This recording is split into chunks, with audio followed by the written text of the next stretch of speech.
ছেলে যদি বেনামাজি হয়, তার স্ত্রী যদি বেনামাজি হয়, জীবনে কোনোদিন স্ত্রীকে বলতে পারবে নামাজ পড়? পারবে না। কেন? নিজে বেনামাজি, স্ত্রীও বেনামাজি, কোনো টেনশন হবে না।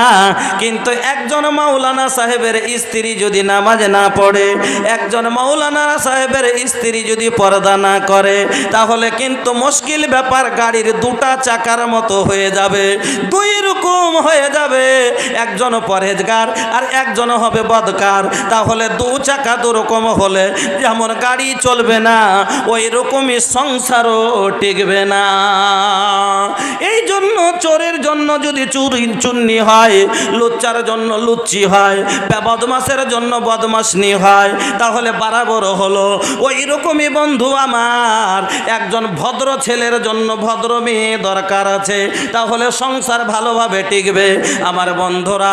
তাহলে একজন ভদ্র পুরুষ যদি হতে চান আর একজন ভদ্র নারী হতে চাইলে, আমার মা বোন, রাসূলের ফরমান, আপনার রাসূল সাল্লাল্লাহু আলাইহি সাল্লাম আপনাকে তারিকা দিয়ে গেছেন, একজন স্ত্রীর 6টা কর্তব্য করা লাগবে এবং একজন স্বামীর 4খানা কাজ তাকে করতে হবে।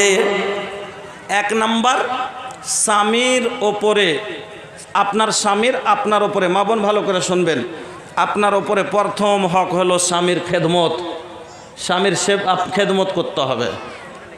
হাসান বিন মোহসিন বলছেন, একদিন আমার ফুফু, হামরি ফুয়া, আমার পিসি, ভোজপুরি মে হামরি ফুয়া, হ্যাঁ আপনারা কি বলেন? আমার ফুফু নাকি?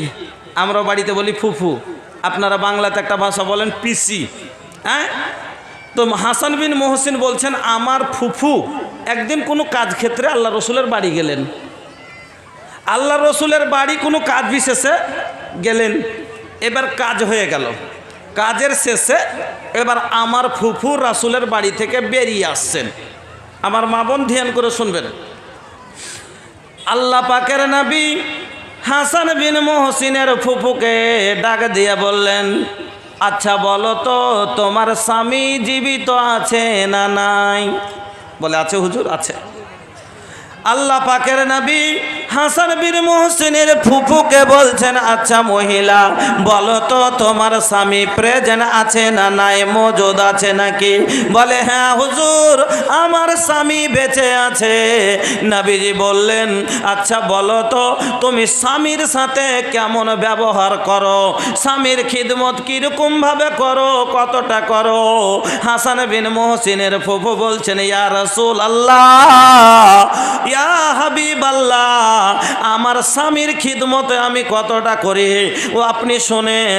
আমার পক্ষে যতটা সম্ভব আমি যত দূর চেষ্টা করে পারি আমার স্বামীর খেদমত করি, অতক্ষণ করি যতক্ষণ আমি ক্লান্ত না হয়ে যায়, আমি থকে না যাই। নবীজি বলছেন, শুনো, ফানজুরি আইনা আনতা মিনহু। নবীজি হাসান বিন মোহসিনের ফুফুকে বলছেন, ফানজুরি আইনা আনতা মিনহু ফাইন্নাহু জান্নাতুকা ওয়া নারুক।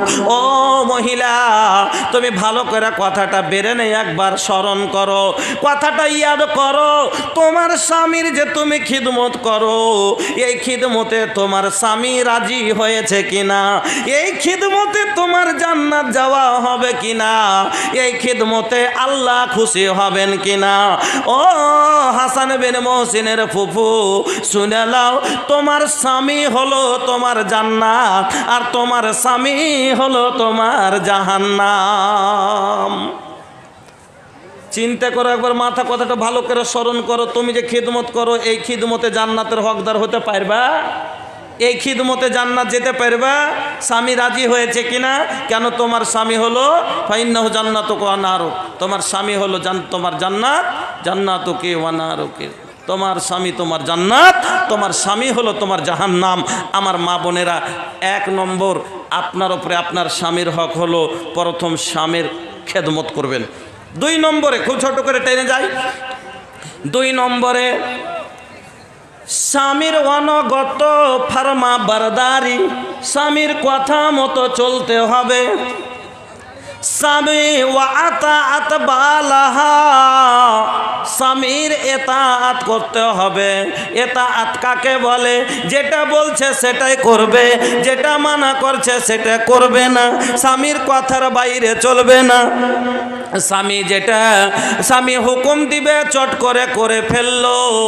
আমার মা বোনেরা, আল্লাহ পাকের নবী আপনাকে বলছেন স্বামীর কথা মতো চলবে।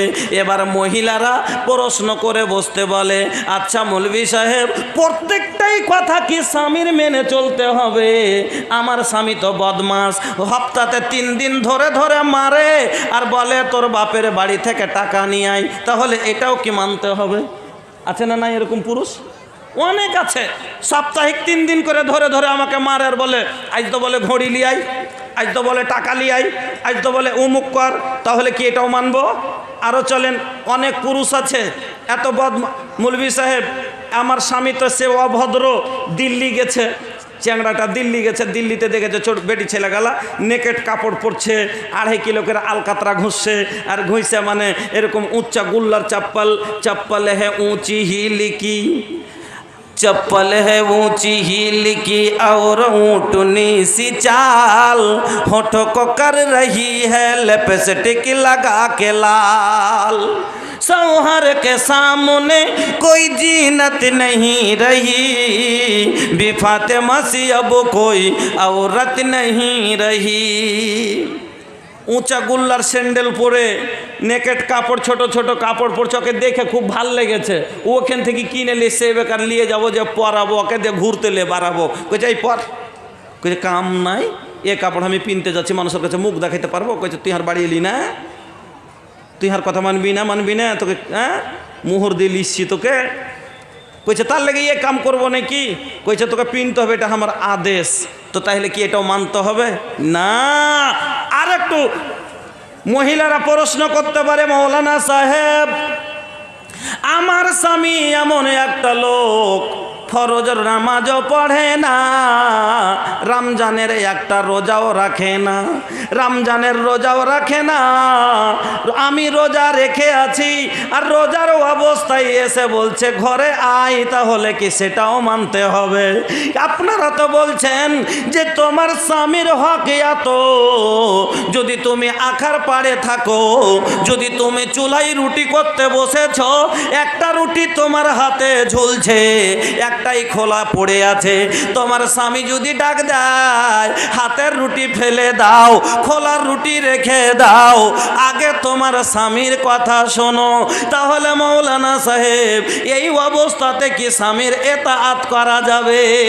না না না, লা তাআতা ফি মাসিয়াতিল্লাহ।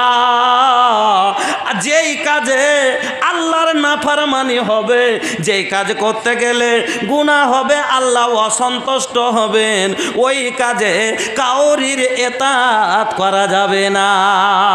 সেই স্বামী হোক না কেন, আপনার মোহর দেওয়া স্বামী আপনাকে কিনে এনেছে, কিন্তু গুনার জন্য যদি বাধ্য করে, যদি আপনাকে বলে তুই এই কাম কর, যেই কাজে গুনাহ হবে, তাহলে আপনার স্বামীর কথা আপনাকে মানতে হবে না, বরং ইন্নামা তাআতু ফিল মারুফ, ভালো কথায় এতাআত করতে হবে। এমন কিরকম এতাআত করতে হবে আপনাকে বলে দিই। আপনার ভাইয়ের মৃত্যু দেহ খাটে পড়ে আছে, বাড়ি থেকে ফোন আসছে তোর ভাই মারা গেছে। এবার স্বামী যদি বলে দেয় তুমি যাবে না, তবে মেনে নিতে হবে, তার কথা মানতে হবে, যেতে পারবে না। হুজ্জিতে তখনও করা যাবে না। কিছু মহিলা আছে ওকে যেতে দেবে না, কইছে যাবো তো যাবো, সব দিন মাইনে আইনো, আজ হকি মানবো না কিছু, রোজ তার লেগে মাইনে, ওর পরেই চলবে না কি, মদ লোক খেতে তার লেগে সব দিন গাছের গোটা হয়ে গেছে। কইছে যাবো তো যাবো, কইছে তুই বার হিয়ে দেখ তোর কাঠ খুঁড়ে ভেঙে দেবো, কইছে তুই বার হিয়ে দেখ তোর কাঠ খুঁড়ে ভেঙে দেবো। ও কইছে হ্যাঁ মজ দেখে নেবো, যা হইবে তাও দেখবো। এবার ও যা ঝোলা নিয়ে বেরিয়ে গেছে, ও তখন একটা ডানটা নিয়ে বেরিয়েছে, আয় বারা পা বাহির করে তোর পায়ে মারবো। ওইখানে একটা ঝাঁটা পড়েছিল, কম আঁচল ঘাটাকে বানাক করে ঘুরিয়ে কোমরে গুঁজে ঝাঁটা তুলে খাড়া হয়ে গেছে। কইছে আসুক তো, আজ হাম্মু দেখে নেবো। किरदार बद पे ये खुद ही गुस्से में आएगी, सौहर दिखाए डंडा तो ये झाड़ू दिखाएगी। किरदार बद पे ये खुद ही गुस्से में आएगी, सौहर दिखाए डंडा तो ये झाड़ू दिखाएगी। लोगों इसीलिए आज घर में बरकत नहीं रही, বিফাতে মাসি अब कोई औरत नहीं रही। এবার যদি ওই মহিলা এমন স্বামীর সাথে তকরার করে বেরিয়ে গেল, বাবার বাড়ি চলে গেল, এবার স্বামী বলছে নিজের মনে গেছিস, নিজের মনে আসিস তো আসবি, ও আনতে যাবে না। এবার মেয়ের বাবারা বলছে আচ্ছা তুই আটকে থাক দেখি আসছে কি আসে না, ওরও দৌড় দেখেলি। 1 মাস গেল, 2 মাস গেল, 4 মাস গেল, এবার দেখতে দেখতে হলো না। এবার বলছে কেস করব, লিয়ে যায় না। আচ্ছা বলেন তো কেস হবে, মোকদ্দমা হবে, তালাক হবে, পাঠাবো না। এই কারণে আজ বাড়ি বরবাদ। বলুন তো যদি স্বামীর কথাটা এতাআত করে নিত তাহলে মামলাটা এত দূর আর যেত না। আমার বন্ধুরা, এই জন্য নবী